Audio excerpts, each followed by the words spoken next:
Good evening, everyone. I'd like to hereby call this meeting of the King George County Board of Supervisors to order. The following member is participating through electronic and remote means pursuant to the rules previously adopted by this board, Mr. Richard Granger. I direct the clerk to include this statement and any statements of remotely participating board members to include their location, address, and reason for absence to be memorialized in the minutes.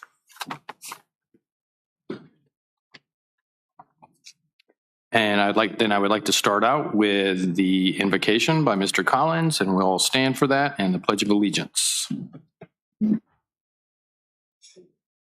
Please bow your heads. Dear Lord, as we come together on this evening, we ask for your guidance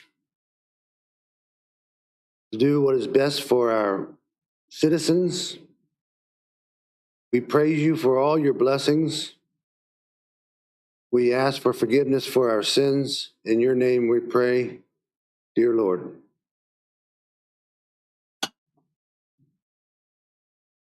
Pledge allegiance to the flag of the United States of America, and to the republic for which it stands, one nation, under God, indivisible, with liberty and justice.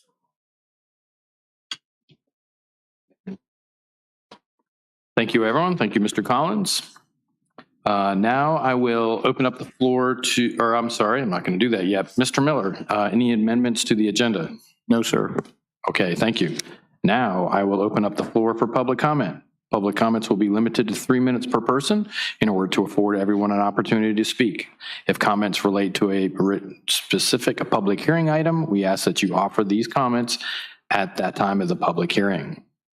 So is there anyone here for public comment? Ms. Lavelle, step right up.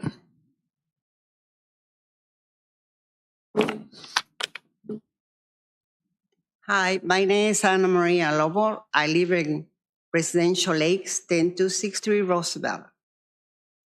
First, I want to thank the supervisors and the county administrator for their service to the county.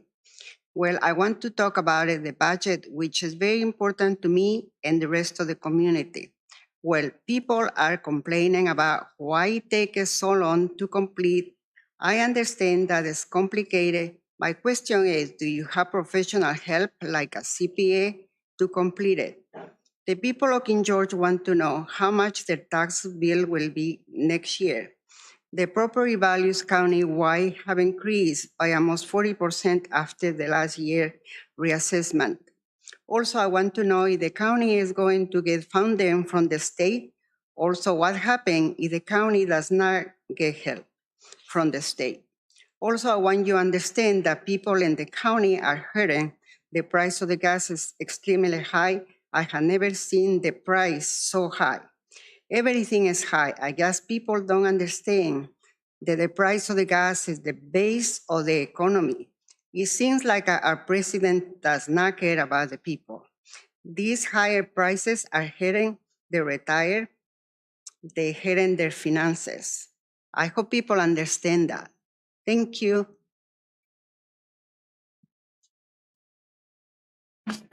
Thank you. Anyone else for public comment? Good evening, everyone. My name is Claudette Jordan, King George native, living in Maryland, Solomon's Island. I just want to thank the board here for the rigorous discussion and the forward progress that was made at your last meeting regarding refurbishing our school, I mean in the county and all of us. And we're delighted. There's a good group of people and we're excited. And to quote Ms. Kupka, we're ready to rock and roll. So thank you so, so much. Thank you, Ms. Jordan. Anyone else for public comment? Okay, Mr. Dines, anyone online for public comment? No, Mr. Chair. Anybody receive correspondence to be read? Seeing none, okay, I will close public comment. And now we'll open the floor up to the members of the board reports. Mr. Granger, would you like to go first?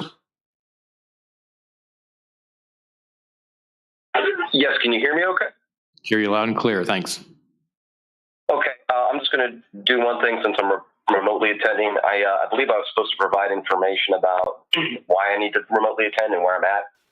So I'll take the opportunity now to share that information. I'm currently at my home, 13276 Millbank Road. I am currently recovering from illness, and so as to not possibly infect anyone, I am remotely attending instead. So that's all I have, though. Thank you so much. Thank you, Mr. Granger, and we all hope you recover quickly. Ms. Binder. Thank you very much. I want to thank our two speakers tonight who came to public comment. Thank you very much for coming up to the podium and telling us on the taxes and about Ralph Bunche, which I'll mention in a moment. Well, first, I would like to talk about the meeting that I had yesterday. Mr. Miller was part of it, and Jaron Hayes from the base, who also is on one of our FAMPO subcommittees. Mr. Henry Sharpenberg, who's the chair of that committee, is very passionate about an outer connector that would involve about 5 counties, and on the eastern part would involve King George. He's a very ambitious project, and he's looking for federal money. I invited him to come back, Mr. Miller and I, to speak with all of the colleagues at a future board meeting. I did speak with him, at least with my concerns about it and how it would affect King George without very little benefit, but I invited him to come and talk to the whole board about his very ambitious idea. Today, we had our first meeting, as Claudette mentioned, with the Ralph Bunche Advisory Committee. It was very productive, and all of the members, you could see why they were picked. They all bring something to the table. They're very driven by the commitment and succeeding without knowing all the answers. That is what Ms. Jordan, I thought was a very good comment. And I hope with more than conversations, we're going to finally have a plan to do something positive for the community that involves many different players, many different age groups. And I think it'll be, as we proceed on and apply for more grants, it'll be really positive. And Ms. Kupka will be talking more about it later. Also, Ms. Kupka and I participated. Mr. Minor, Mr. Clark participated in a call with about a grant opportunity in the industrial revitalization. I forget the third part. Ms. Kupka will talk about that later. And it's a possibility of applying for that up to $1 million without a county match, and we might be able to take care of some more issues with the building in a second phase. And then lastly, next week, I will be attending my first working group about renewable energy. So I'm looking forward to going down to Richmond and participating in that group. And that is the end of my report. Thank you. Thank you, Mrs. Binder. Ms. Kupka? Thank you, Mr. Chair. I want to thank the citizens who came out and provided public comment this evening. Thank you very much for your time and joining us and braving the weather. Ms. Binder and I attended the ribbon cutting for Exit Realty's new Dahlgren office on Friday, June 10th. Congratulations to them on their expansion. On Tuesday, June 14th, we participated in a call with staff and DHCD, which is Virginia Department of Housing and Community Development, regarding my request at the last meeting for consensus on looking into the school revitalization zone inquiry, and also the Industrial Revitalization Fund grant opportunity. I've sent this information regarding both to my colleagues, and I have 2 requests to make this evening for consensus, or I'll just go ahead and move to direct staff to prepare a local ordinance, a draft local ordinance, to place the Ralph Bunche High School parcel and its adjoining parcel, as well as the old King George Middle School parcel, in that ordinance. They are both county owned, and I'd like to see them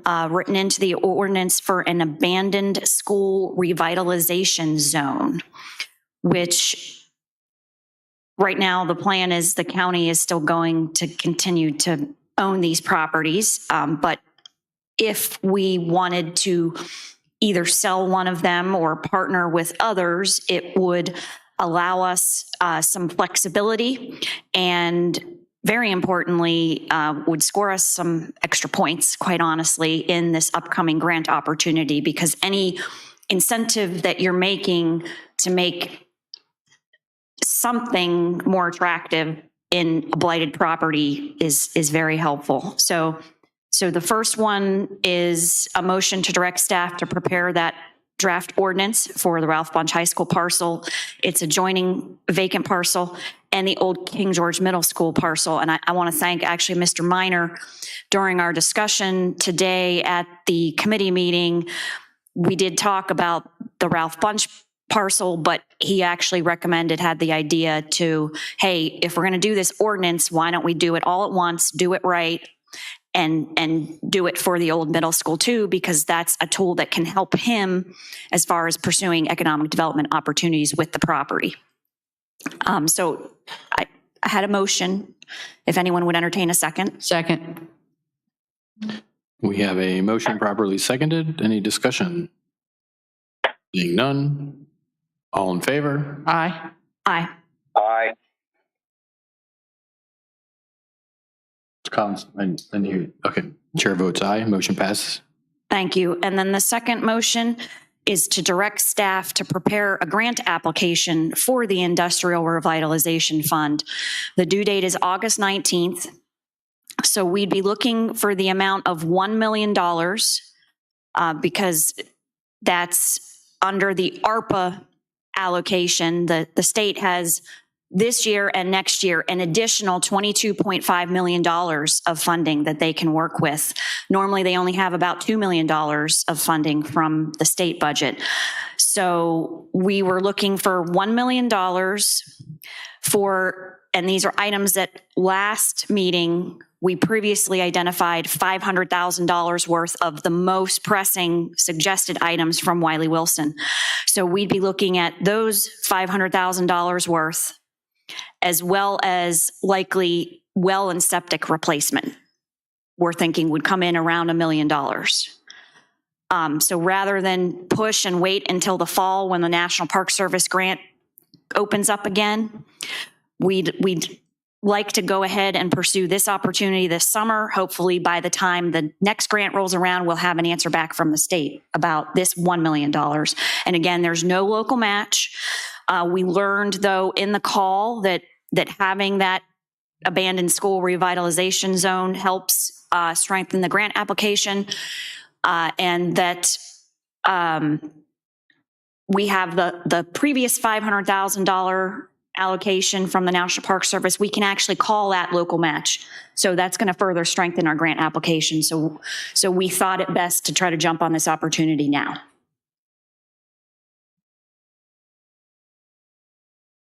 So the official motion? Yes, I believe I said I move to direct staff to prepare a grant application. Well, then I'll second it. Thank you. Okay, we have a motion properly seconded. Any discussion? Seeing none. All in favor? Aye. Aye. Aye.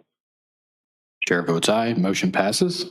Thank you. Thank you. And I want to thank Mr. Minor for setting up that very helpful call with DHCD. We got a lot of questions answered last week. And then today we attended the kickoff meeting of the Ralph Bunche Advisory Committee. And lastly, I am tracking complaints from multiple neighborhoods regarding the Cape Seal projects under construction by a VDOT contractor. I drove 2 of the neighborhoods today and had a call with our resident engineer. He has also received the complaints. He will be compiling feedback and some suggestions for a smoother execution in the future for this type of project. As he said, the process is decided at a level much higher than him.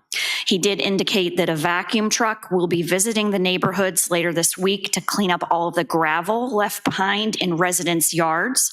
And in the meantime, if you have issues such as this, you can always report a request for service to VDOT at my.vdot.virginia.gov. Thank you, Mr. Chair. Thank you, Mrs. Kupka. Mr. Collins. Thank you, Mr. Chair. I'd like to thank you, Ms. Level, for coming out this evening again. Many of your concerns are my concerns. I don't have the answer for all those concerns. We do the best we can to advocate at the local level for anything, even that's state or national. We do advocate for our citizens at higher levels. Ms. Jordan, thank you for coming out. We look forward for the Ralph Bunch Commission Committee to continue their work and getting things done over there. I had the opportunity this month to be able to work with constituent concerns, which I'd like to thank Mr. Miller on one particular concern. I took care of it right away, and the person was very happy. On another constituent concern, I'd like to thank Mr. Beal, who has been able to come up with remedies for many constituents. So VDOT has stepped up to the plate too. Thank you. That's the end of my comments. Thank you, Mr. Collins. Thank you, everybody, for coming out. Ms. Jordan, thanks for coming out. I'm glad things are moving along. I'm glad the county is finally getting behind and getting the ball rolling on getting Ralph Bunch taken care of. Ms. Lavelle, thank you very much for coming out like usual. Thanks for the kind remarks. Tax bills and gas prices, bad thing for everybody. But coming over here just now in the car, I just heard on the radio that President Biden was reaching out to states trying to get them to suspend their gas taxes to bring costs down. And also he was calling on the oil companies to produce more oil at less cost. That's a little bit above our pay grade, but hopefully he can get that taken care of and maybe lower some of the prices for everybody. But thanks for coming out. Friday the 10th, I attended a Northern Neck Tourism Commission meeting down in Warsaw. They had named it, I think, Tourism 2.0. It was kind of a jump start from the dark ages of COVID. For the last 2 years, they haven't had any meetings over there. So they're trying to get the Northern Neck back into some tourism with a bunch of different ideas from the different stakeholders throughout the commission. And then Saturday at Mount Bethel, I could not attend due to my a work schedule, but I wanted to thank everybody that attended and helped make the Juneteenth celebration at Mount Bethel come to fruition. They had a beautiful day. I heard it was a great event for everybody. Everybody had a good time. It was a free event with vendors and music. And just wanted to say thank you for everybody that took place, that helped get that going. At Mount Bethel, it's a great location right on the river, and I'm sorry to miss it. And that is the end of my report. So we'll close out reports of members of the board. Mr. Granger, do you have something for us? Yes, sir. Before we get to the consent agenda, I do have a disclosure statement to make. So I'll just read it. Pursuant to disclosure requirements of the Virginia Conflict of Interest Act, I, Richard Granger, a member of the King George County Board of Supervisors, make the following disclosure. As a member of the Board of Supervisors, I'm expected to participate in discussion of and to vote upon the approval of warrants for payments of county funds, which includes the Recreation Activity Fund. As the coach of 15, item 06-11.5 of the agenda includes a refund in the amount of $186 to me in my individual capacity for athletic program fee. The refund proposed for my benefit is of the same type and relative value as other parents that coach their children's team. So I am a member of a group with a personal interest that is larger than 3 members. I am able to participate in this discussion and adoption of recreation expenditures and to vote fairly, objectively, and in the public interest. Therefore, I will participate in the adoption of the warrants against the county funds, including the refunding of athletic program fees. I will provide a copy of the disclosure with the clerk of the Board of Supervisors once I am recovered from my illness, and it will be available and on the record. Thank you. All right, thank you, Mr. Granger. So do we have a motion for the consent agenda? I'll make a motion to accept the consent agenda as presented. Second. We have a motion properly second. Any discussion? Seeing none. All in favor? Aye. Aye. Aye. Chair votes aye. Motion passes. Constitutional officers report. Mr. Jones?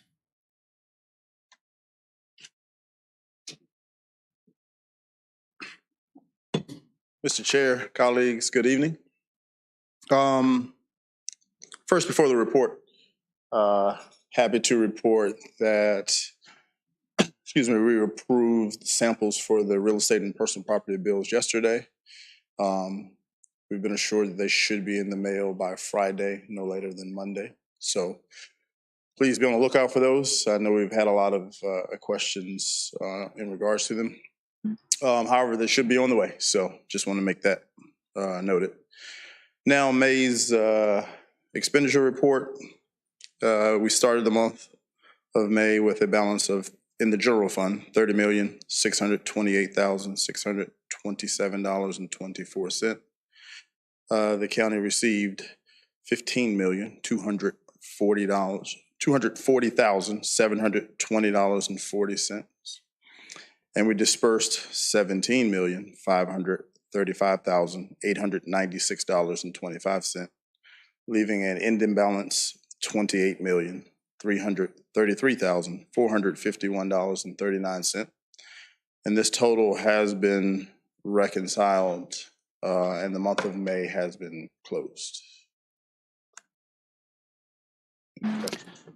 Thank you, Mr. Jones. Any questions for him? Good. Nope. Thank you, sir. Appreciate it. And Mr. Miller, if you could just make sure those get into the minutes, please. Yes, sir. Thank you. Sheriff Giles, are you here just observing, or do you have something for us? Okay, thank you. Thanks for coming out. Next up, County Attorney's report. The first item I wanted to mention is that I have a draft transient occupancy tax ordinance amendment under review by the Treasurer and the Commissioner of Revenue. As most of you are probably aware, there have been some changes with regard to accommodations intermediaries. So the booking companies that book may take bookings and on behalf of the payors. And there's some legislative changes from last year with regard to the collection of taxes. And there's some further changes that actually don't take effect until October 1st. Most legislation takes effect July 1st, but in this case, it takes effect October 1st. So that's just a little glimpse of what's coming ahead. The other item I wanted to mention is that the Board of Zoning Appeals has not been meeting with a great deal of frequency just because of the nature of what they do. We do anticipate that to pick up, and more members are needed. So if there are any members of the public that have an interest in an appointment, they could contact their supervisor about their interest. In addition to that, due to legal conflict of interest rules, I am precluded from representing the Board of Zoning Appeals. There could be potential adverse positions between the Board of Supervisors and the Board of Zoning Appeals. So out of my budget, I have allocated funds to provide a training to the Board of Zoning Appeals next week to be conducted by an outside attorney. And a recommendation has come forward from community development that I agreed to mention, in that it might be worthwhile to have a budget specific to the Board of Zoning Appeals so that they could retain outside counsel as needed. I did a quick review of some other jurisdictions, and Stafford started with a budget of $5,000 and ramped it up to $20,000, but their last annual report of their BZA said $5,000 is what they would consider to be the minimum. And I also found some minutes that reflect that Albemarle County also allocated a budget of $5,000. And so I realize this is kind of a late in the game to put forward a different aspect of the budget, but due to cost savings and the county attorney's budget for outside counsel, a joint recommendation from both myself and from community development is that perhaps $5,000 of outside counsel expenses be reappropriated to the BZA for outside counsel expenses should they need them in the coming fiscal year.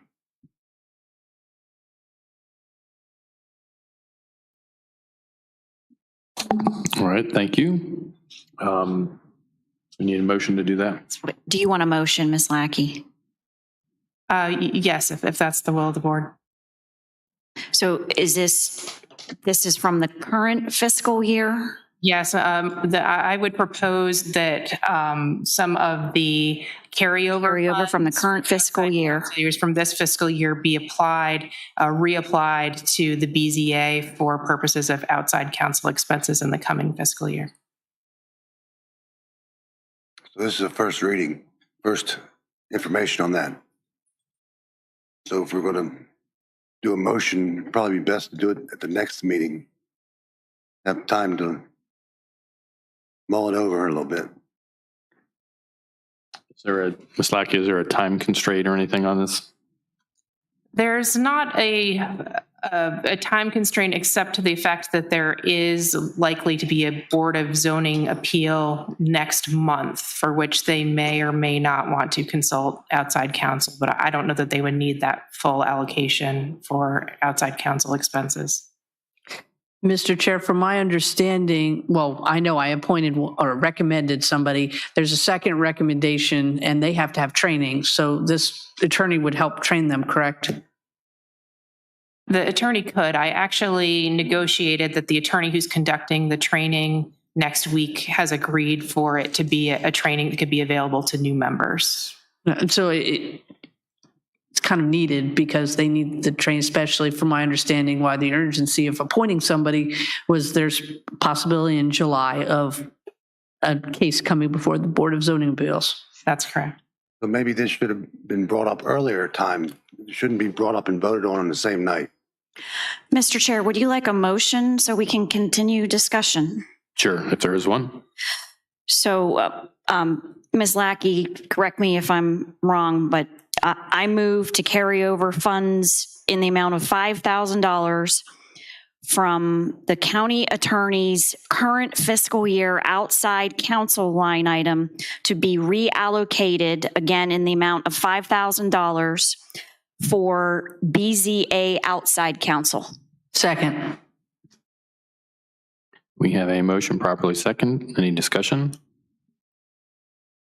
I don't think you're following proper Robert's rules by motion and then accept it on the same time without having the first reading. Okay, thank you, Mr. Collins. If no other discussion, all in favor? Aye. Aye. Aye. Any against? Nay. Chair votes aye. Motion passes. Thank you. And that's it, Ms. Lackey? I have nothing further. Thank you. Okay, thank you.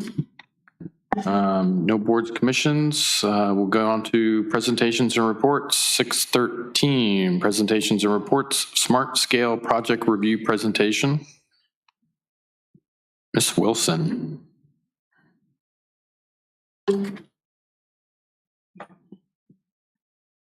Good evening, Mr. Chair, members of the board. My name is Kimberly Wilson, and I am the Economic Development Specialist, and I'm here tonight on behalf of Economic Development and Tourism. Thank you. So for Smart Scale Round 5, all 5 of our projects screened in. So I'm here tonight for us to review the projects and eliminate one of the 5 before I can go on to the full application.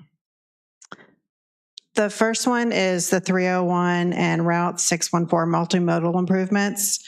This project is a shared use path along the north side of US 301 from Market Center to Owens Drive.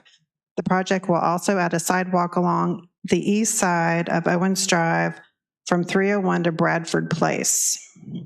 2 pedestrian signals will be added at US 301 Market Center and US 301 at Owens Drive. The project will also add a crosswalk at the north side of the intersection of 301 and 640 Owens Drive.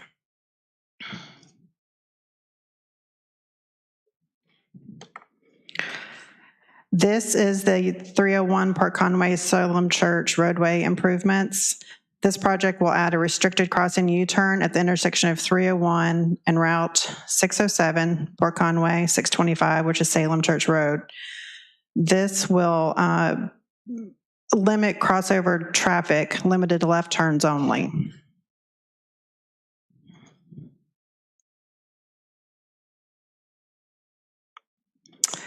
Route 3 Bloomsbury Road way improvements. This is for a right turn lane on westbound Route 3. Currently it does not meet the standard of 200 feet for taper and 200 feet for storage. Route 3 at Birchwood Creek is turn lane improvements for the left turn lane. This would also increase taper and storage from 200 feet to 250 feet. And finally, US 301 Eden Drive roadway improvement. This is also for a restricted U-turn intersection. There would also be improvements on the southbound 301 turn lane to increase taper and storage to ease congestion when making that right-hand turn on Eden.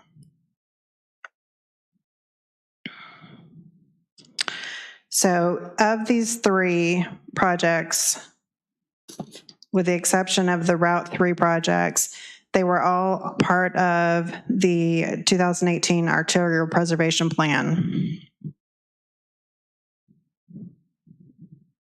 So now I'm looking to you for recommendations on how you would like to proceed with these 5 projects. If I could add something. So with respect, we know that each of these projects are highly important, and the fact that they're still in there is a good sign. I think the one, and I know Ms. Binder, I don't mean to direct anything negatively towards this project, but it is something that maybe circumstances have changed somewhat with the Ralph Bunch building. And this 301 Eden Drive roadway improvements, it's our understanding that they want to basically make these arc cuts all the way up and down 301. And if they do that, then it really does create a problem of down the road, if Ralph Bunch becomes, what everybody wants it to be in the dream, then you have really difficulty if you're heading southbound on 301. You got to turn around and go back to Ralph Bunch. And so they're going to eliminate that crosswalk that's a little bit north of Ralph Bunch, or the crossover that's going to go away. Our thought is that we maybe begin serious discussions with VDOT to maybe really dramatically change this whole layout there and tie in Eden and Ralph Bunch so that maybe there would be a crossover there and not rely on what they want to do. And so perhaps that's something that, because Ralph Bunch is now going to become, kind of a focal point for a lot of things. If our plans, go forward, then maybe that's where we reach out and see if VDOT would want to kind of make it a bigger project than a smart scale project, if that makes any sense. I have thought about that. And I know when they originally put out the study, when I first came on the board, I have concerns with them eliminating all of those cuts. Being somebody who lives on that stretch, there's a lot of houses that would have to go quite a distance to make a turnaround.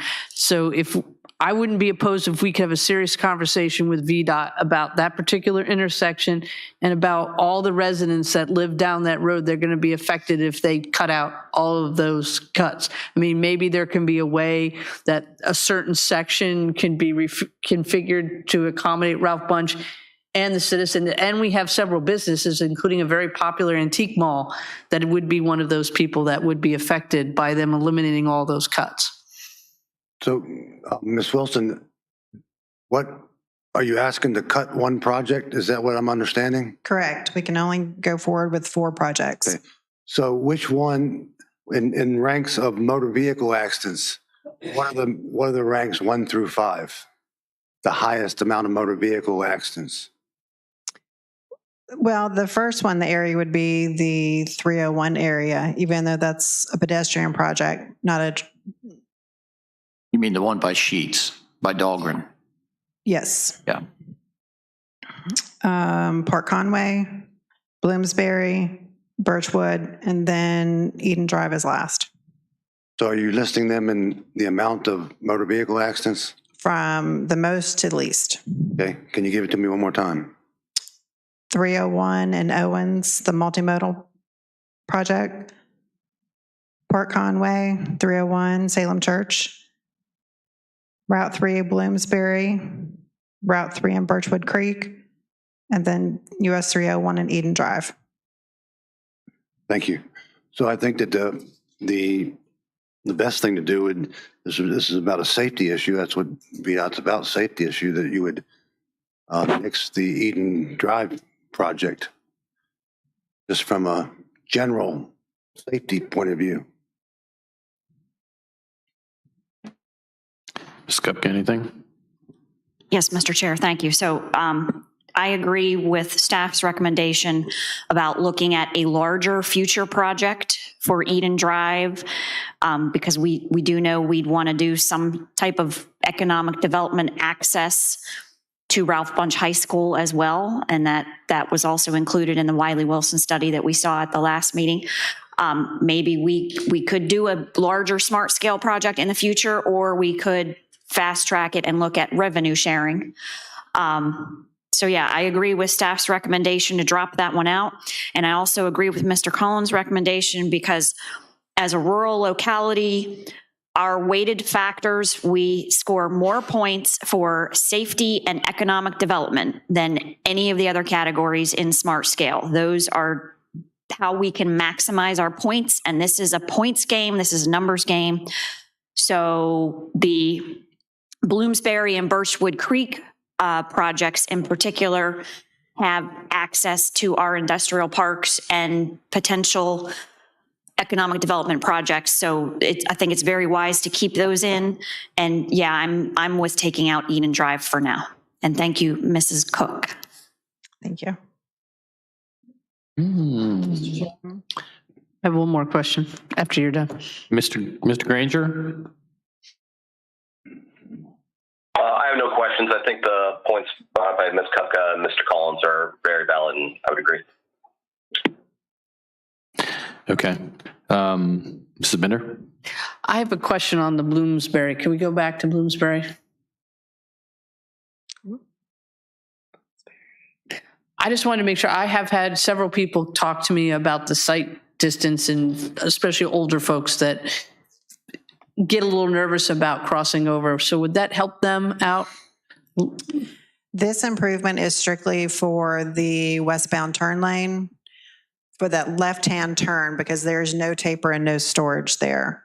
Okay. So as far as easing any kind of crossover, no, not this time. Okay. I just wanted to clarify and just ask about that, because I've heard that from several older residents that they get a little concerned crossing across there. Understand. Thank you.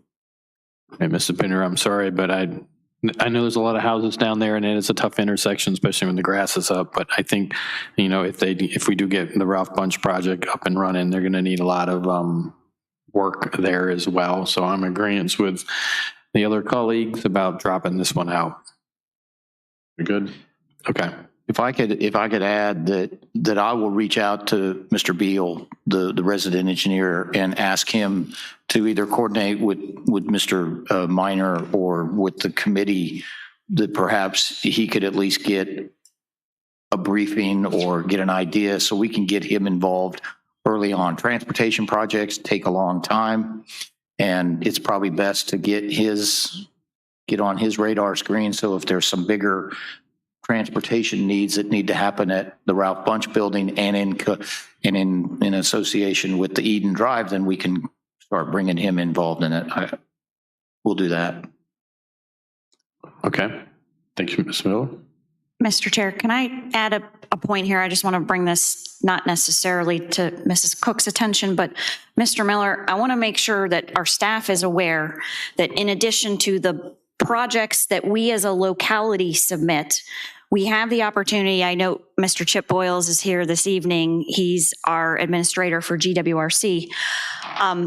We aren't taking advantage of all the opportunities we could be, because it's my understanding King George County did not submit any projects to GWRC. Now, we can't put projects in for FAMPO because we don't pay into FAMPO, we're non-voting, but we can submit projects to GWRC, and if the commission decides to select our project, they can submit it on our behalf, and my understanding from the minutes are neither King George nor Caroline County submitted any projects to GWRC this year for funding. So maybe we need to be more proactive in the future, and maybe staff brings us more projects and we say, okay, this is what we want to put in ourselves as a locality on our own behalf. This is what we want to take to GWRC, and have Ms. Binder and I advocate and work with those members to try to get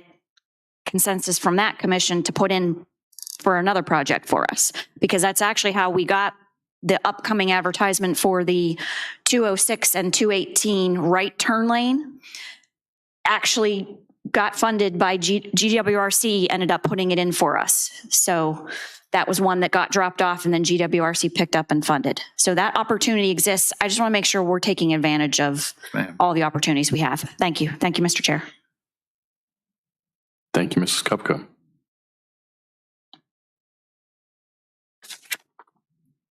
And that's all you have for us, Mrs. Cook?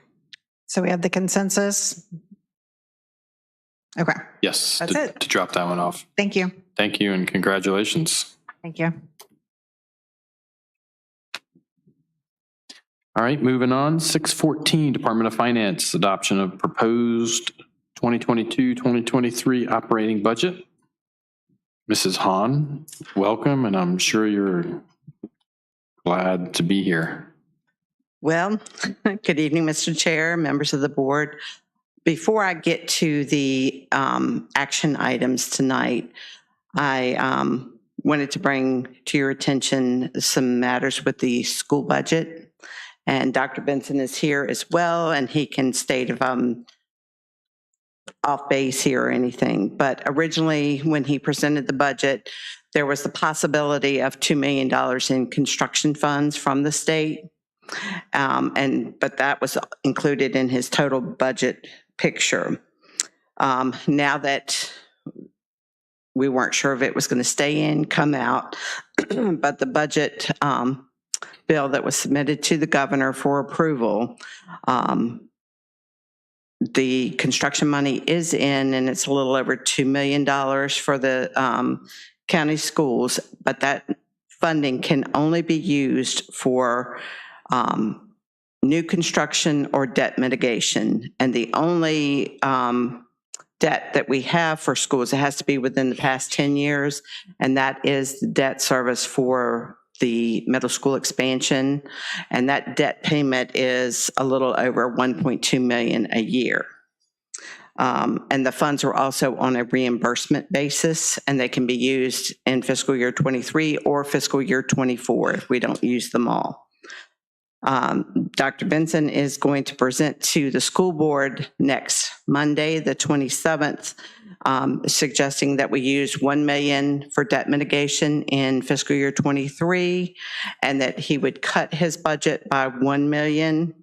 And in this instance, it would basically would be a swap from the schools to give us the construction money to use for debt mitigation, and the county would give them $1 million additional funds in their operating budget. So it's not going any higher than what we advertised for in the public hearing. And so you can do one of two things tonight. Either we can move forward with adopting the budget as it was presented, and then knowing that after the school board votes next week, and we would need to come back and amend the budget, or we could put off approving the budget until after the school board meets and have a special session next week before Thursday or by Thursday night to approve the budget. Okay, thank you. And just to make sure it's clear, it's just coming basically from one pocket to the other. It's not increasing. It's just a swap of. So it would be a swap for these 2 years, but after that point, the construction funding isn't, right now, I don't think that there's any proposal to continue after. We're not sure. So essentially, we would get a swap for 2 years, but after that, potentially no further money from the state for new construction or mitigation. Okay, thank you. So if you swap that, and then there would be a hole in the future budgeting. Is that correct? That could be a possibility, yes. And that money was approved by the state for those two purposes. Is that correct? That's what that line item is for, yes. Either new construction or debt mitigation within the past 10 years. So they have projects that they could do with the $2 million, CTE building. That would be up to the schools. But it wouldn't go unspent. Potentially, I guess, no. I'm a little concerned about what it would do in the future years put a hole in the budget. It'd be an automatic $1 million. I think that when Dr. Benson presented his budget, he explained this $2 million, and it was a $2 million from the state for those purposes, not to move into the operating budget and then be supplemented locally. I would caution my colleagues on that route. We've also been advised that we may just want to go ahead and approve the budget tonight and then come back after the school has met, and then you all could have more discussion on that. Maybe have another work session maybe in the month of July to discuss how you want to handle that. Mr. Chairman, I appreciate that recommendation, but I'm not as keen on having the schools decide what they're going to do with the county Monty. So that's how that frames out for me. But I would make a motion to adopt the proposed fiscal year 2022-2023 operating budget as proposed. Second. We have a motion properly seconded. Any discussion? Yes, I just want to clarify, Mr. Collins, you're making a motion on 6-14. For the amount of $109,267,366. Okay, and we would still have to address this, correct? Correct. One of the things, if I could add, that we were also advised is that the state, there may be, policies or procedural aspects of all this that get kind of handed down as we go forward. And that's why I think what Ms. Hahn was saying is you could adopt your budget tonight, and then, if things dictate that you have to come back, I agree with Mr.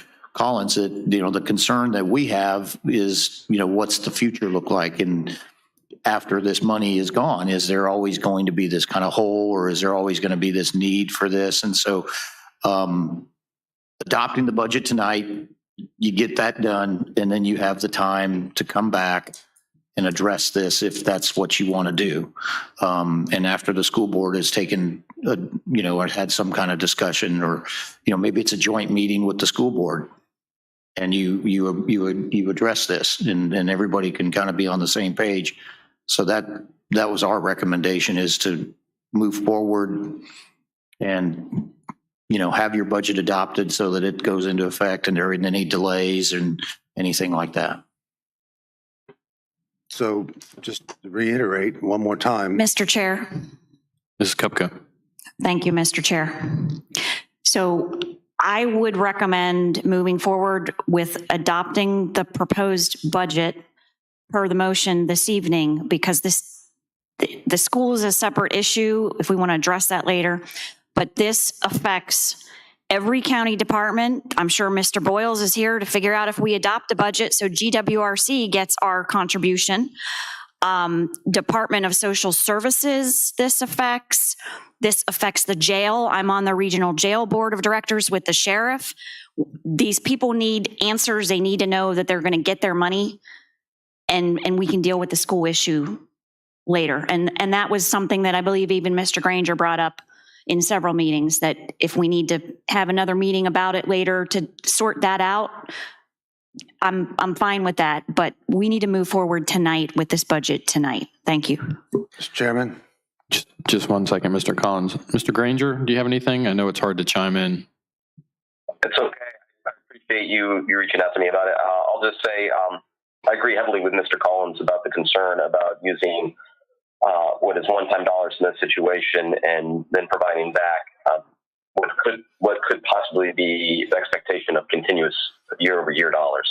So I'm in favor of moving forward with this budget now, but I'm going to be honest with you. I'm very concerned about trying to change the color of money and fill other holes in the school board budget via that method. And I would like to just put that on the record, so if the schools go forward and prepare for their adoption, that they can understand where at least I stand on our board on this. Thank you. Thank you. Mr. Collins. Could I call the question, please? All right, are we done with discussion? I just wanted to make one clarifying point, is that I just was asking for just to make sure I understood it correctly. So proceed on. Okay, we have a motion that was properly seconded and discussion's over. All in favor? Aye. Aye. Aye. Chair votes aye. Motion passes. Okay, the next action item that I had in your packet was the resolution for the appropriation of the fiscal year 2022-2023 King George County operating budget. And the recommended action is that you adopt the resolution as presented.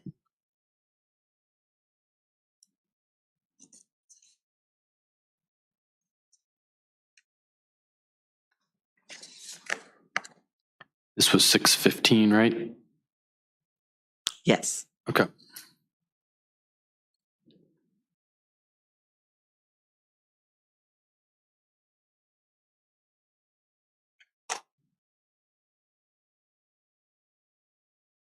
I'll make a motion to accept the resolution for the appropriation of the FY 2022-2023 budget. Second. We have a motion properly seconded. Any discussion? Seeing none, all in favor? Aye. Aye. Aye. Chair votes aye. Motion passes. And then the third action item I had was in response to the schools and the budget that was presented to us. And we normally appropriate their budget by major classification, which we know after next week we'll have to come back and make some changes there. But if their total that request in the budget is $55,646,992, with the instruction at $41,820,916, administration $2,168,008, transportation $4,017,716, operations and maintenance $4,919,785, and facilities $239,251, and technology $2,338,516. So at this time, we ask that you go ahead and appropriate by major classification, but knowing that we will need to come back because Dr. Benson has stated that they will make at least $1 million in cuts at their meeting next week. Mr. Chairman, make a motion, please. Mr. Collins.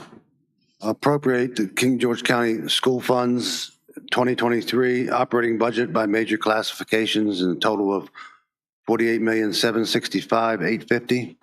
That was a typo. That was last year's. $55,600,000 $55,600,400, let me try that again, $55,600,446,992, 55,646,992. Yes.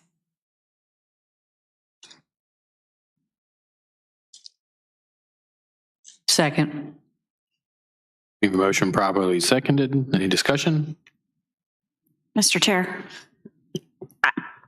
I don't see why we would appropriate by major classification right now when we already have been told by our staff that they're going to need to come back to us because they're going to make about $1 million in cuts. So I would be more comfortable with appropriating the full $646,992,000, just a flat amount, or just not taking action on this item at all tonight. Is there any reason, Ms. Hahn, is one better than the other? Well, I believe that viewpoint- what the school board will do next week is approve the budget for you all. Is that correct? Mr. Chair, there is a motion on the table. I asked a question, and so staff is trying to get an answer to my question. I believe. Thank you.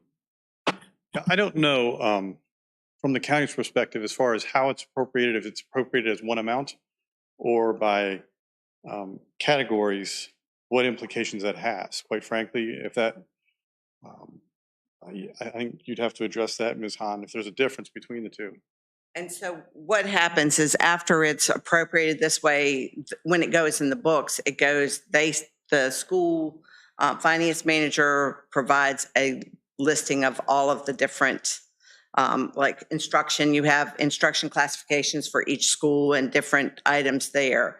And so this just gives a total dollar amount and it gets further broken down after the fact. The only thing is that these numbers will change after their meeting. And so I'm not sure, and I don't know if Ms. Lackey can answer that, if we have to appropriate their funding tonight or if they can still operate at the 1st of July. So, Mr. Chairman. I'm sorry. I'm still trying to get an answer to my question. And so now staff is deferring to legal counsel. So I'd like to hear the answer from our counsel. It seems that an appropriation of some amount would be needed for continuing operations of the school at the beginning of the new fiscal year, but it would be at the discretion of the board whether to appropriate the full amount or some lesser amount. I can't clarify that we've been, I mean, since I've been here for 10 years, we've been appropriated an amount and then we've communicated to the county finance office how that appropriated amount should be recorded for each of those categories, which is different, I think, than making a formal motion to appropriate by categories themselves individually. You know, that's just a different level of, or a different methodology, I guess.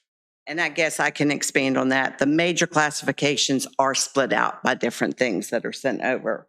But all of this amount of money that y'all set aside for instruction goes to instruction, but based on how they send it over. And right now we know you're going to cut at least $1 million and from that budget. I mean, that's what you're proposing to the. Did you get your answer yet? I haven't spoken, I'm not speaking on behalf of the board because we've not discussed this formally, but I proposed to the school board, and I think that communication was forwarded to you, that this $2 million entitlement can be used in either of the next 2 fiscal years or in both. And so I think it's prudent that we not count on using that all in fiscal year 23, because then you're correct. You could have then a hole in fiscal year 24, potentially of $2 million. So the schools would, and undoubtedly they would have to come to you to fill that gap. My proposal, or my suggestion to the school board, and I guess in turn to you, it seems more prudent to spread that money out over 2 years. In doing so, we would need, we being the school board, would need to enact cuts to make things balance, presuming you adopted the budget that you had talked about. I think your initial discussions coming to an agreement on a number utilize the document that you had brought Ms. Kupka that night, and that included an amount, or that amount included unbeknownst to us, included the 2 million in entitlement.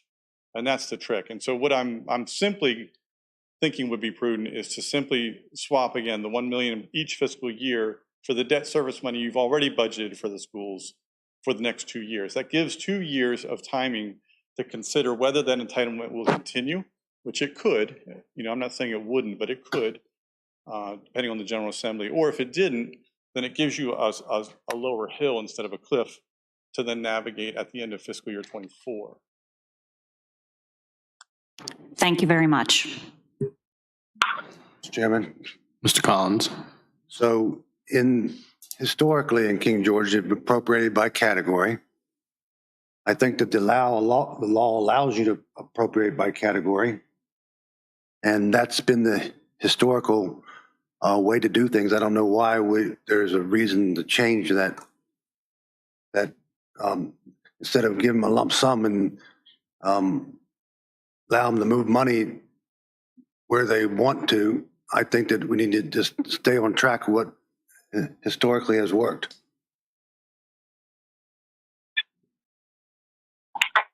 Mr. Chair, could I ask a question? Mr. Granger, go right ahead. Thank you. Where's that $2 million of infrastructure money shown in this line item right here on 616? Is it in here at all? This is their, what he requested per line item, and it's the 2 million will actually be shown on the revenue side of the house once we have the final numbers. And this, from what my understanding is in the way that the budget was approved, that instead of being $2 million up front, it's a reimbursement amount and that would come in as revenue. Okay, it come in as revenue. Operating budget. So let me, I'm sorry, give me a moment to think this for a second. So if we go ahead tonight and adopt a $55,646,992,000 budget, that's essentially saying that this board is agreeing upfront, even though we're hearing that there's a plan for the school board to meet and reduce the budget. But this board is committing to fund all that money, which really means schools would have a total of $57 million, because there's also that $2 million coming from the infrastructure. So that's going to come in at some point. I'm going to be honest with you, and I know this is late in the game and trying to figure this out. As I said before, I'm not in favor of trying to change the color of the money. I think at this point, what we're really talking about is we would approve a $53,646,992,000 budget for the schools, because that $2 million is going to come in from somewhere. And that's part of what that original budget was, what that we were thinking. But I think if we go forward with this one, this gives the school board maybe the wrong impression that there's going to be more money than would actually be available there. Does that make sense what I'm concerned about? All right, thank you, Mr. Granger. I am not comfortable moving forward on this. I just think I need to look into some more numbers and this new information that you've given us about the school board cuts and things like that. I mean, I agree with Mr. Granger. I mean, to me, in my mind, might not be correct, but it seems like if we go ahead with that, we're actually giving more than this total here. So I am not in favor of moving forward in this one. So the motion is to approve it by category. So if you approved it by category, you would be saying that this is the categories where that $55 million needs to be spent, including the $2 million. So it wouldn't be that $2 million is not in here. Ms. Hahn said that was a reimbursement, and so that, please, Ms. Hahn, please correct me if I'm mistaken. That $2 million is not captured in these set of line items Captured in any way whatsoever. On the revenue side, Mr. Granger, but it is also included on the operating side because they were going on a total dollar amount from the state. Yeah, you simply, I mean, I think based on So, what was in that, that Ms. Kupka had pulled up at the last meeting after the General Assembly met. But the debt services, well, what's the fund code for debt service? 251? So the debt service currently is on the county side, Right. and it is Fund 303, I believe, There's a, or 400. there is a debt, or there's a category in the school's budget. I don't know if it's 250, but it's kind of an in and out. In other words, it's an appropriation the county has made into Fund 250. I don't know, I can find it if you want.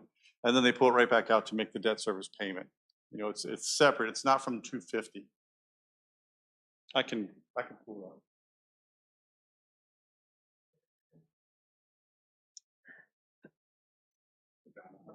Oh, you're, and Levita handles that. So I'm not, wait.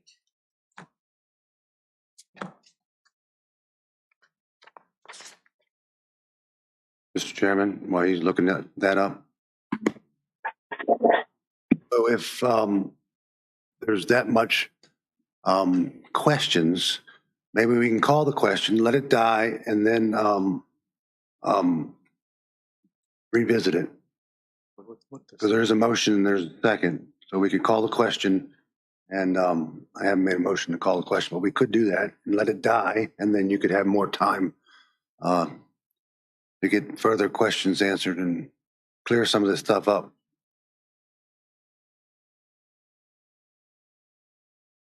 Or just table it until the July meeting. Call the question. Lackey was saying we need to appropriate something so that they can continue operations on July 1st.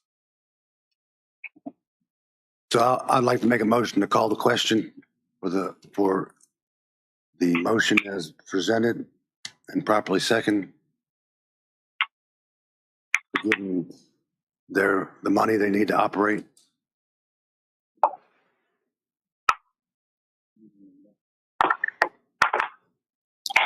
Any discussion on Ms. Han? So, and see, I'm not sure if they want to do that or if they want to do the whole 2 million less. He's suggesting that you adopt an operating budget for 1.2 million less than what is on the board report. But I don't think they finished discussions about the other 1 million and the swap kind of thing. I was just trying to I'm just trying to simplify your numbers. Is that there's 2.4 in this entitlement school construction over the 2 years. So if half of that is 1.2, if you simply adopt for tonight, if you come back in July and adjust, and so be it. But if you adopt an amount, you know, the figure that your motion is based on, that's 1.2 less than that amount, then that at least gets you on the board, gets us on the board, and then you can come back in July and fine tune it if you need to. But that's not appropriating. I think what Mr. Granger was saying, that's not appropriating the money that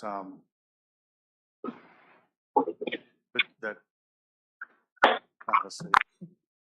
Anyway, the math comes down to if you did adopt a number that was 1.2 million, that's half of the school construction entitlement that you're removing from the schools, which would then prompt schools to do what we plan to do, and that is to make cuts next week to make things balance with the number that you approved.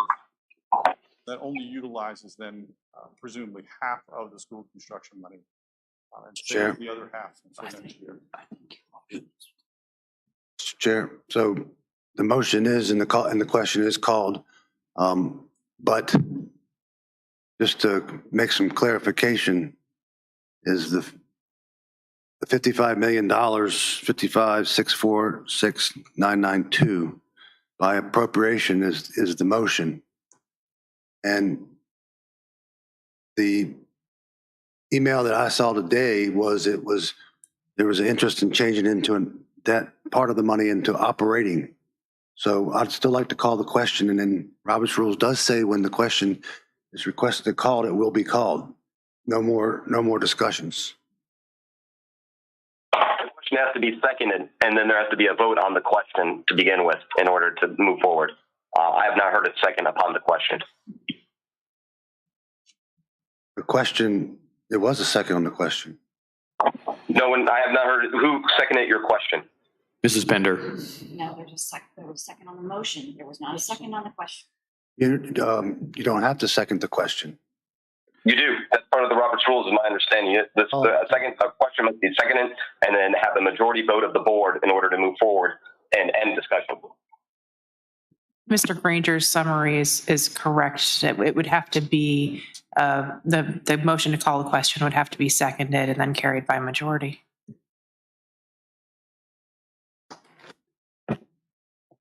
If I may, whatever you do on this particular question, I do think it merits, if this motion dies, then perhaps the next motion could be that you have set up a special meeting next week. I know we wanted to get this done, but I think that we need to know what they have done or what they're proposing to do, and then work through this so that we give you clear information. Because I think this is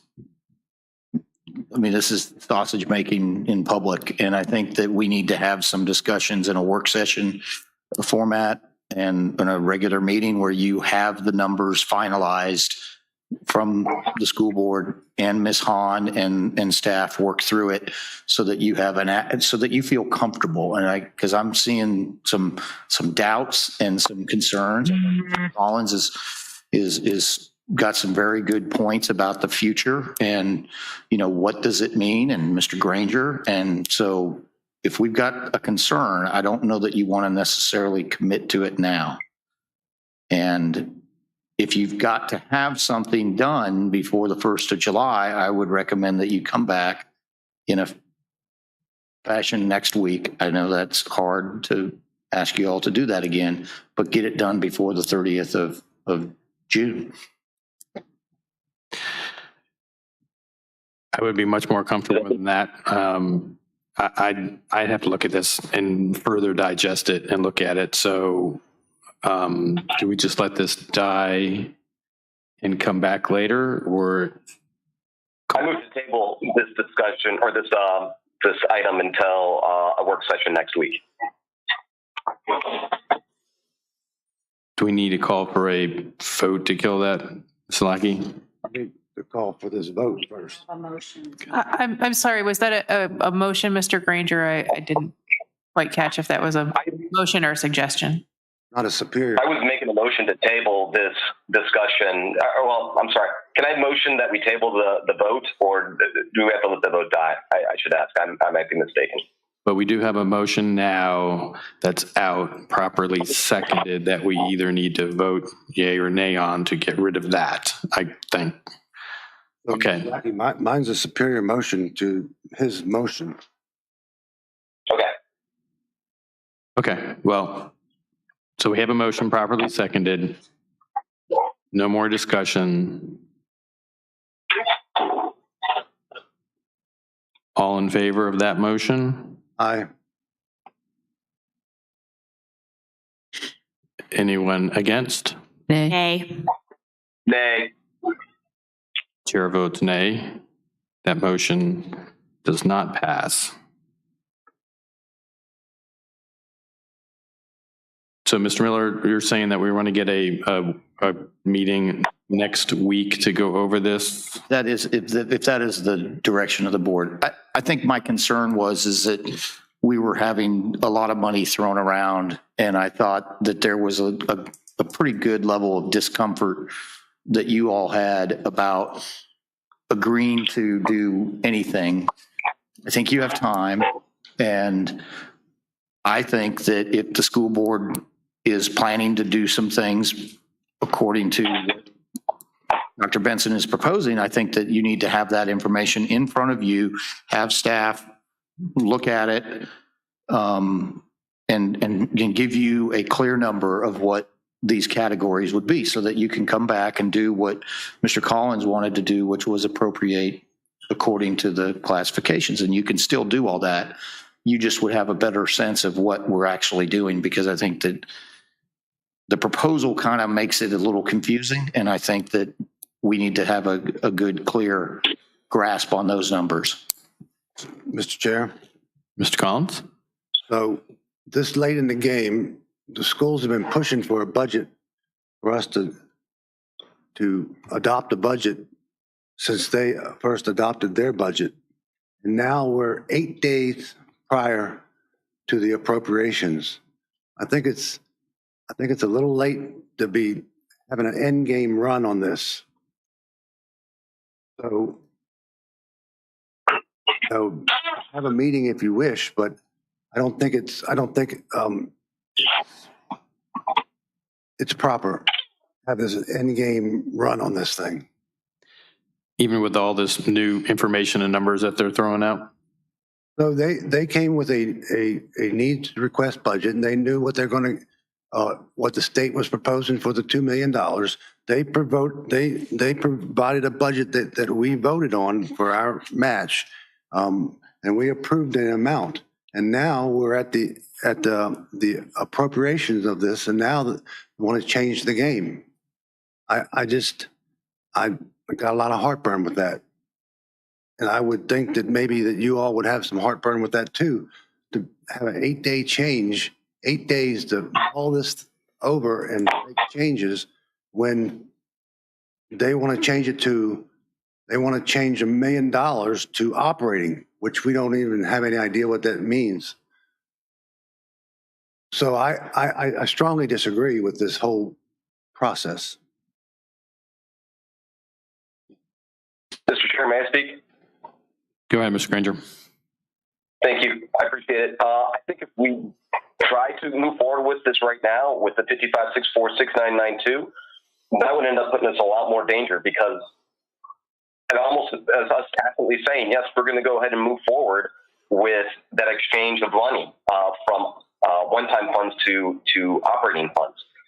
That's what the need for the meeting is, at least my understanding, is to figure out what do we need to end up adopting? And I think it's going to be less than $55,646,992 at the end of the day. And I think that's why we need to meet, because if we don't and we adopt this budget as presented, this board is essentially getting on board with saying, yes, all those monies will be there. And I don't think that's the case based off the situation with the infrastructure dollars coming in and how that works.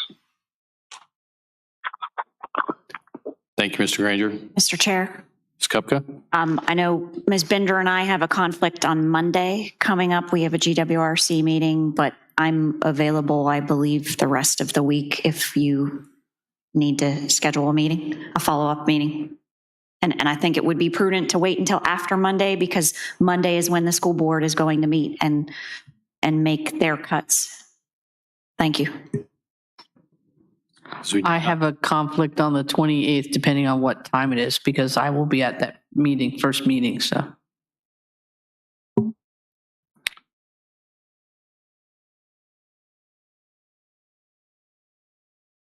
Will the schools be able to adopt their budget if we haven't already provided the appropriation? Yes, I believe the school adopted their budget before it was presented to us, and now they're going back to the table to make some changes and then adopt a new budget. But what if we are even less than what they are saying? What if we don't agree to this $1.2 million middle ground that Dr. Benson is proposing, and we say, hey, we're not going to change any of that infrastructure dollars to operating dollars, and the schools have to find the $2.4 million all this year. How would that affect the schools? I believe they would have to go back and redo their numbers and make those cuts. Before the first? Before the 1st of July? I'm not sure. I think as long as we give them a budget with the appropriations that through the county, that they can move forward. But I'm not the attorney, so. Blackie, do you know I would like to make sure we don't put our county in a bad posture. I know Mr. Miller's suggestions are very good, but I don't want to put us in a bad situation. that they can't obligate funds unless they're appropriated. So whatever funds are appropriated are the only funds that they can actually expend. They won't have any, well, no, they will, but they won't have so even if their budget doesn't align up with our adoption, that's okay. They could start spending that dollars as long as it's less than what our totals are. They can't spend until we appropriate, but similar to how Mrs. Hahn mentioned, they have adopted a budget, even though it hasn't been appropriated for planning purposes. They can adopt their budget prior to appropriation. They just can't. So my point is, though, that my concern is their budget might still be out of line with what our adoption is. So if they adopt the budget on Monday, and then let's say on Wednesday we get together and we're like, it's going to be even less than that. Do they need to come back and adopt the budget before the new fiscal year? Or is the fact that we've appropriated the funds and they have a budget okay, they're not 100% aligned? I would think, Mr. Granger, I would think that if you adopted and appropriated a budget, then that's the budget that they get. They could begin the fiscal year with that. And if there was some need to come back and amend it to fix whatever possible shortfall that may exist, or like you said, the fact that they're not aligned, you could do that at a subsequent meeting after you've started the fiscal year. Would you agree? Kelly? Yes, I think you both are getting at the same point, which is even if they adopt a budget, if there's an appropriation where the classifications don't meet what their adopted budget is, or the amount doesn't meet what their adopted budget is, they'll have to make changes before they expend funds that exceed those appropriated amounts. Okay, I apologize for belaboring the point, but I appreciate the clarification. Thank you.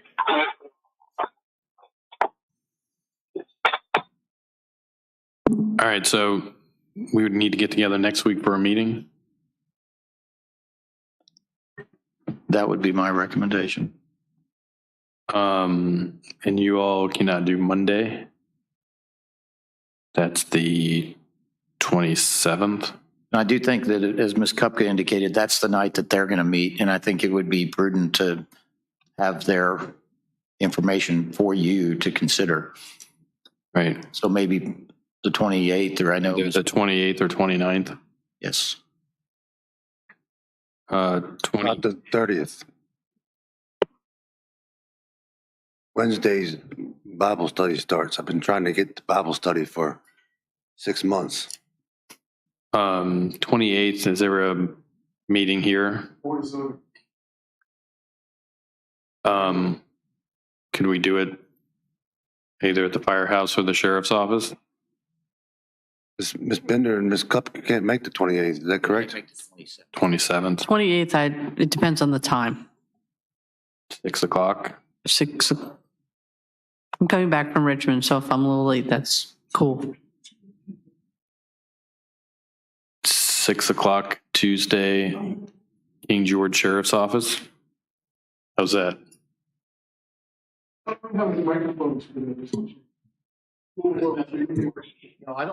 Can we share? I don't know that there was a proposal on the table to do a joint meeting. I thought that it was just a meeting of the Board of Supervisors. No, no. On Tuesday? Okay. How about the 30th? What about during the day on the 29th? I'm with me, but I don't know about these guys. Lunch meeting on the 29th. Yeah. How about Thursday, the 30th, 6 o'clock here in the boardroom? I can do that. Good with that, Mr. Granger? Yeah, you said, I'm sorry, Tuesday at 6 o'clock, you said? Thursday, the 30th at 6 p.m. I'm sorry. Yeah, Thursday, 6 p.m. I can make that work, yes. For work session, okay. Let's put that in the books then, please. Yes. Thank you. Is that okay with you, Mr. Dines? Okay, thank you. Okay. Let's see, major classification. All right, so that's 16, we did that. So I guess we're moving on to 617, accept and appropriate donation for relocation to Confederate Monument. Yes. So we have received another anonymous donation to fund the Confederate Monument. As you recall, we, at a previous meeting that we had approved the contract and appropriated funds from the tourism fund balance. And so this recommendation is to accept that $5,000 donation and to appropriate the donation back to the tourism fund. Mr. Chair, I just want clarification. This is an extra $5,000? That's correct. Okay, Yes, thank at you. the last meeting, we had 5,000 and we have 5,000 at I this. just wanted to make sure I understood that properly. Thank you. Yes, ma'am. I'll move to accept and appropriate donated funds from anonymous donor in the amount of $5,000 for the purpose of reimbursing the tourism fund, Yes. ma'am, for the relocation of the Confederate Monument. Second. We have a motion properly seconded. Any discussion? Seeing none, all in favor? Aye. Aye. Aye. Chair votes aye, motion passes. Thank you. Thank you. I see no discussion items. County Administrator's report, Mr. Miller.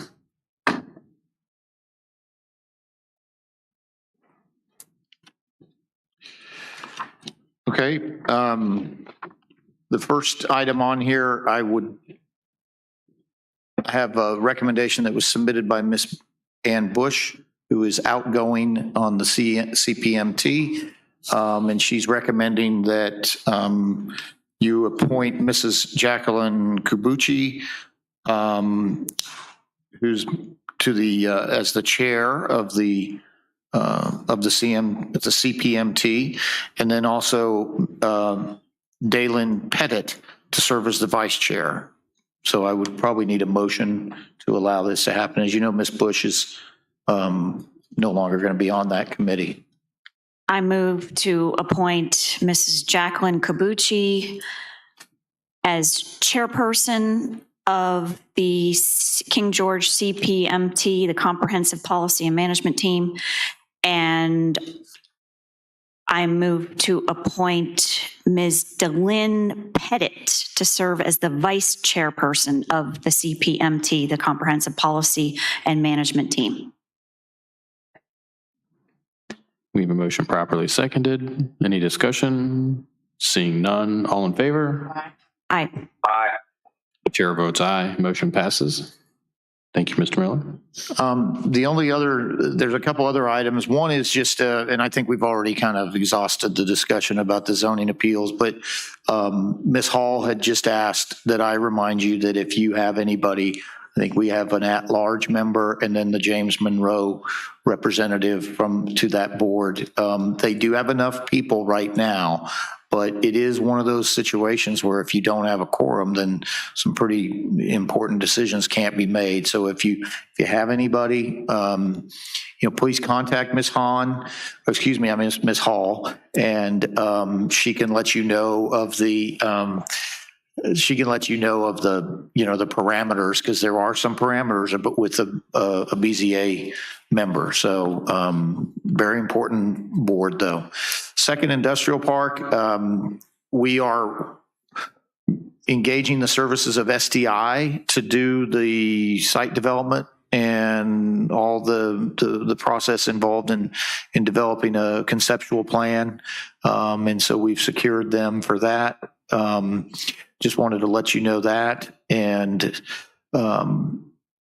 so that process is going to work. We'll start sitting down with VDOT and, in terms of access and whatever improvements would be necessary there as well. Next item on there is employee anniversary and new hires. Chris, is there a next page? So there you have it. I'm not going to necessarily go through all of those folks. You have the service authority on there. You have a bunch of new hires, which I think is always nice.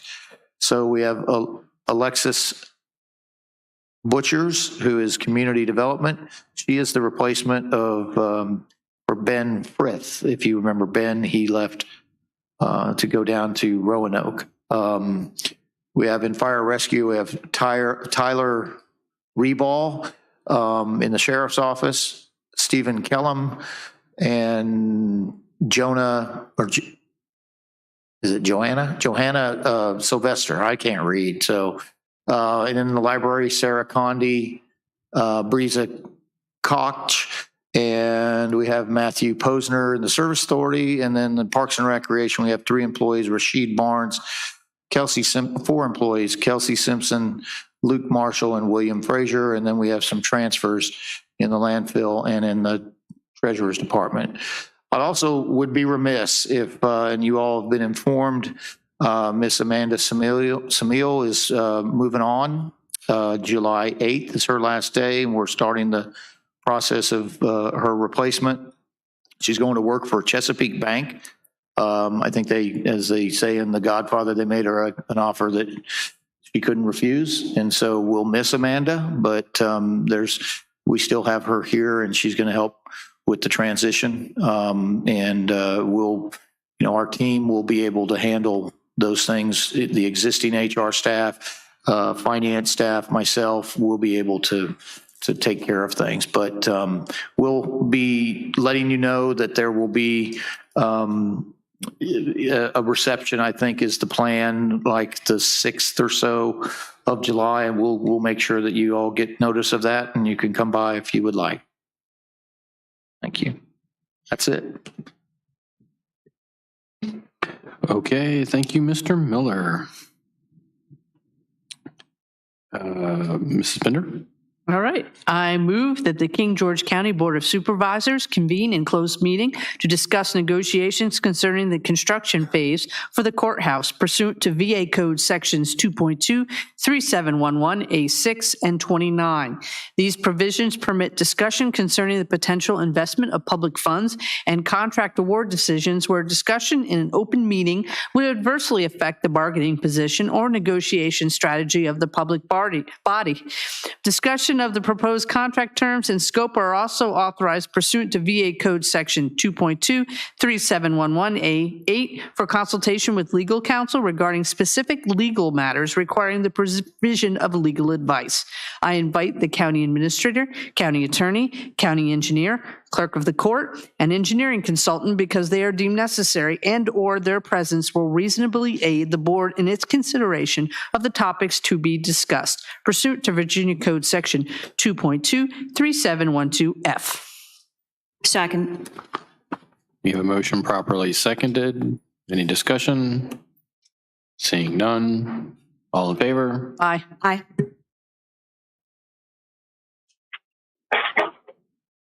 Mr. Granger? Aye. Thank you. Chair votes aye. We are in closed session.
Supervisors return to public meeting and certified by vote that only public business matters lawfully exempted from open meeting requirements by Virginia law, and only such public business matters as were identified in the motion convening the closed meeting were heard, discussed, or considered during the closed meeting. Second. We have a motion properly seconded. Any discussion?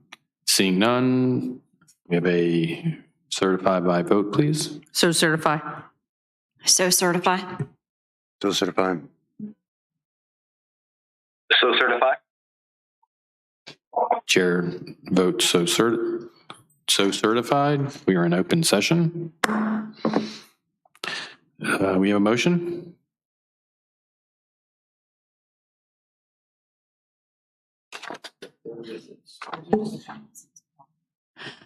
I move to adjourn to Thursday, June 30th at 6 p.m. in the boardroom.